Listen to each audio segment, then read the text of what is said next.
মানুষদের জন্য আর্থিক সহায়তার পাশাপাশি কি দোয়া পাঠ করব? বন্যা কি আল্লাহর কোনো আযাব?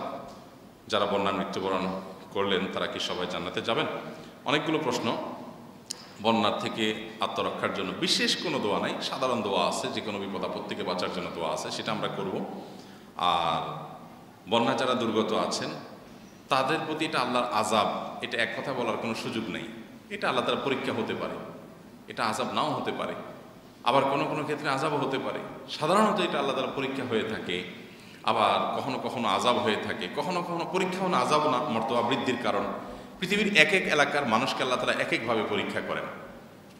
যে এলাকাটা ধরেন সমুদ্র তীরবর্তী, সেখানে আল্লাহ তাআলা ঝড় জলোচ্ছ্বাস দিয়ে তাদেরকে পরীক্ষা করেন। যারা হয়তো আফ্রিকার জঙ্গলে থাকেন তাদের পরীক্ষা ভিন্ন রকম হয়। যারা ইউরোপের চকচকা ফকফকা শহরে থাকেন তাদের পরীক্ষা অন্যরকমভাবে হয়। কিন্তু এক একজন পরীক্ষা এক একভাবে হয়। সে পরীক্ষা উত্তীর্ণ হওয়া এটা বড় ব্যাপার। কোনো বিপদ দেখলেই সেটাকে আযাব বলে দেওয়া এটা সঠিক না। কোনটা আযাব আর কোনটা আল্লাহ তাআলার পক্ষ থেকে পরীক্ষা, এটা একমাত্র আল্লাহ তাআলাই ভালো জানেন। আর বন্যা যদি কেউ মৃত্যুবরণ করেন তাহলে শাহাদাতের মৃত্যু পাবেন ইনশাআল্লাহ। নবী করিম সাল্লাল্লাহু আলাইহি ওয়াসাল্লাম বলেছেন, খামসুন শহীদ, 5 শ্রেণীর মানুষকে আল্লাহ তাআলা শাহাদাতের মর্যাদা দিবেন। এর ভিতরে একটা হলো আল গরীক ও শহীদ, অর্থাৎ যিনি পানিতে ডুবে মারা যাবে এই ব্যক্তিকে আল্লাহ তাআলা শাহাদাতের মর্যাদা দান করবেন।